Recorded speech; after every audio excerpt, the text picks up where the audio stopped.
So first of all, science lab report, if you use that template, I would rename that into something that's related to your topic. So their topic is something about the difference in sounds that car engines make as far as loud versus quiet. So I might put like engine sound analysis or comparison or something.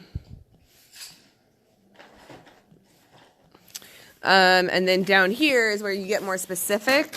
So there, instead of engine sound comparison, you're going to put something like, what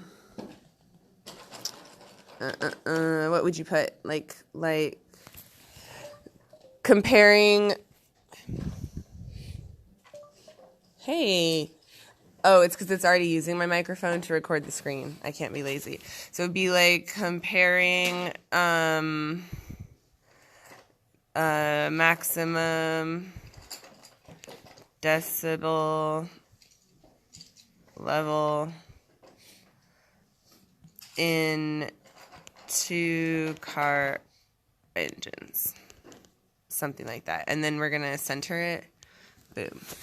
And then that picture is like that's a molecule that maybe doesn't have anything to do with my project on sound. So I'm probably going to delete that picture that it came with and put something about like an ear or a car or an engine or whatever. Something like that. And then I'm going to add my name, but I replaced this person's name with a fake name or a real name, but not a student name. But make sure you delete the thing that says your name, so you don't need to label it. And then whatever your class is.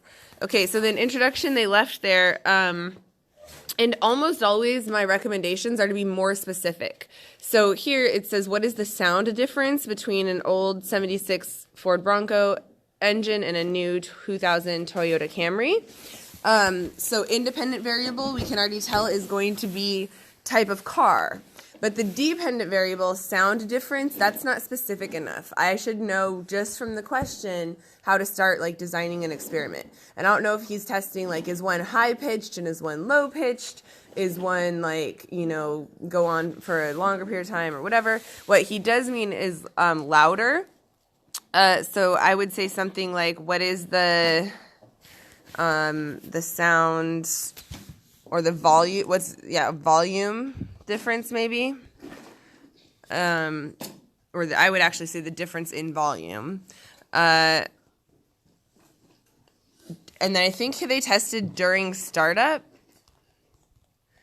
and revving, so they weren't comparing just like regular street driving, because they wanted to eliminate a variable. Anybody know why they were not comparing sound on street driving? Sorry, what? No. Haley, will you pause on that too? Okay. One more time.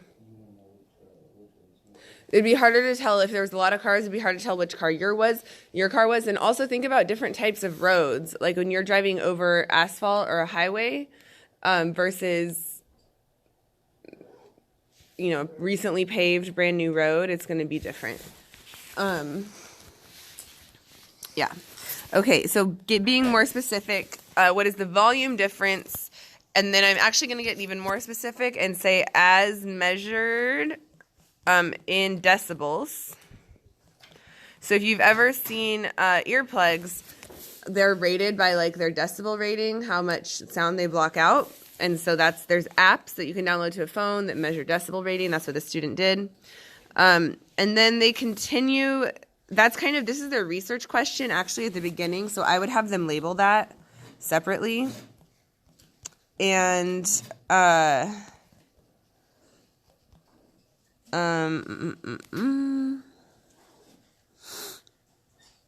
Oh, and then he said space and it wrote it. So always double check when you do voice typing what it's actually putting for you.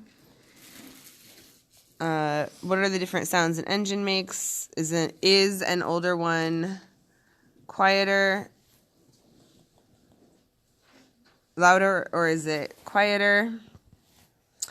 What about a newish motor? he will be telling the difference between the two. So I would improve the writing based on what you know from your English class. Just about make it. You want to talk about yourself as little as possible. So like personal pronouns. So you say like this study will examine the difference between the two. Is more of like a scientific meaning or like a scientific way of writing, because ideally the point of doing the science correctly is that it doesn't matter who did it, as long as they followed the procedure that was laid out, that's the results. So it's almost the opposite of like writing anything in literature or anything in art, where it's like, I uniquely produced this. In science, if you do it right, you do it in a way that anybody and everybody could do if they follow the right procedure. So you don't kind of say like, I did this and I did this. It's just like, this is the way it's done, or this was done. Okay, so his hypothesis right now, the way it's written, it says that he has figured out stuff about speed. So that's just in the wrong place. That's not correct information. I know that looks weird, but I see it all the time, like a lot of times. And sometimes it's just students aren't paying close attention. It might just be accidentally writing in the hypothesis section. But so your hypothesis should be your research question, just rephrased as an answer. So, sorry to interrupt. Did you ever use those photo gates in your physics stuff? Ever? Yeah. Ever. 1 year. 1 year. And Elizabeth thinks we shouldn't use them because it's not. 5? Yeah, 5. Yeah, I don't think.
Okay, so this thing about the miles per hour, that could go in the background information because the introduction does not have very much of that. So things I would add to the background in this document, and one thing I would recommend doing is making little notes to yourself. It doesn't have to be a full sentence, a full paragraph every time you write. Just make little skeleton notes. So something about like drag racing noise. So, understand, like, what are applications? What's the point of knowing how loud an engine is? Some people like to have a loud engine. Some people don't want to have a loud engine. Some people think loud engines are annoying. But you could talk about some of that history of where the old Model Ts, like super loud, is diesel loud compared to gasoline, anything like that. Speed of the cars, history of the cars. The fact that one's an SUV and one's a sedan should be mentioned somewhere. And then materials is not the materials that you need to do your report. It's the materials that you needed to do your experiment. So this is on purpose. I'm showing you a not very good example so that it's every mistake that could have been made was made, and I can correct them all. Plus, yeah. So materials would be something like the car, the Camry. Camry. The Ford Bronco, the app for your phone, somebody to drive, to like turn on the cars, and ideally, like you're going to want to talk about in your conclusion that in a perfect world, you would have like 5 Camrys from the multiple or similar years and like 5 older SUVs, so that, because really all this experiment is testing is whether this 2000 Camry is louder or quieter than this whatever year Bronco. And that's still a valid comparison, but they have to be really careful to not expand that. So they can't go from that and be like, new cars are quieter than old cars, because they only tested one newish car and one oldish car. This is one of the biggest, most common mistakes that people make in science, where they see one thing happen once and they assume that that is always the case. That's like how stereotypes kind of start in any situation. Like, oh, I saw this one lady, one time who looked like she was on drugs. She was using food stamps. And so then like that becomes a stereotype. And then the state of Florida spends like hundreds of millions of dollars to drug test everybody on food stamps. And like 3 people tested half positive, and they lost way more money through the test, all the money they spent on testing, than anything they would have recovered from potential fraud. So that was based on anecdotes. One example, instead of a comprehensive study, which has shown that people on welfare and food stamps actually use drugs at a lower rate than people who are not on welfare and food stamps. Because why? What do you have to use to buy drugs? Money.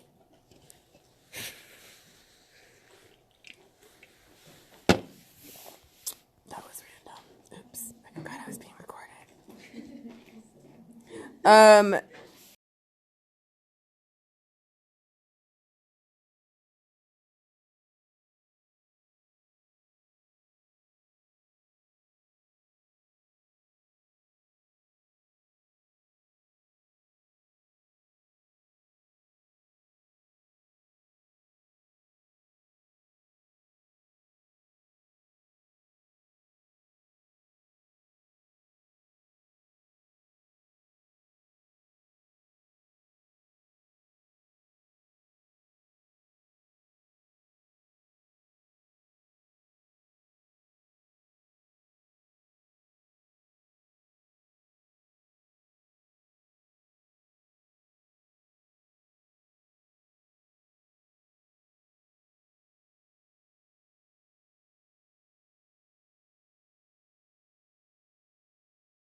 Don't be afraid to use everything at your disposal, and, do something like record the sound data for your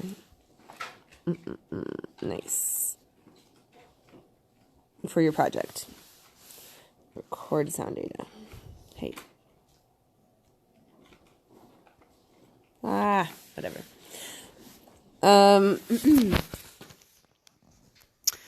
Okay, and then the data here looks like it's talking about speed. And I really hope they did not take a Camry up to 140 miles an hour.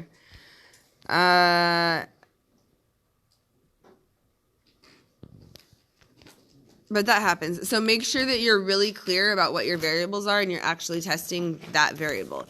So it looks like he was doing speed is what he has recorded, but he doesn't have the data table finished. So that last column is probably where he's going to record like the maximum decibel level. But that should be the only thing in the data table. So there shouldn't be other random extra variables in there. And then, results conclusion. This conclusion, this is what I don't care about. In life I do, but when I'm grading a science paper, I don't at all. in my opinion, is not, it's completely irrelevant as far as a scientific paper is concerned. So make sure that you're avoiding that. And so the conclusion, this is one of the hardest things in science, but this is in English too, when they ask you to write like an evidence-based paper. Sometimes in science, they're having you like support your position by choosing evidence. This is more like you don't have a position other than to explain the evidence. So you would just say, this is what we saw, this is what we saw, this is what we found. These might be things that explain that. This might be the reason for that. But it's not about your own thoughts. The only place that your own thoughts or recommendations could potentially go are when you're talking about future research and applications. So if you're saying, based on these results, we can develop better tools to make cars quieter, that's, that can be put in there. That includes an opinion that you think cars should be quieter. Subtly, but it's there. And then references, pick some.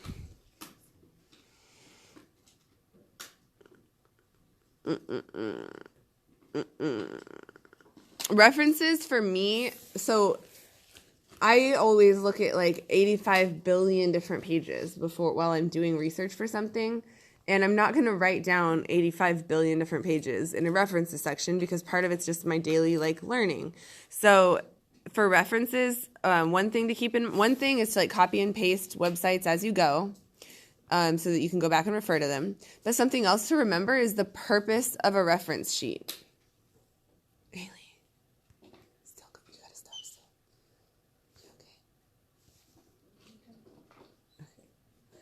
Okay. Wait, just pause. Just leave it. There we go.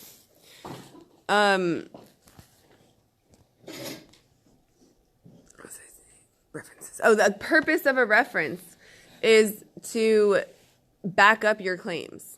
Okay, so we talk about it it's so that we know where you got your information. But really, the way that references are used is that if I'm reading Ashlyn's paper and I read something where I'm like, no, that's not true, that I can look at her reference and see where she found, not necessarily just see where she found it, but find the information for myself. So let's say that you looked at 25 websites to figure something out about your plant. You don't have to necessarily list the 25. List the one that does the best job of showing the information that you used. So that if someone's like, where did they get this information? How do I know that this is true? They can go to that webpage and see oh, look, this is where it says it.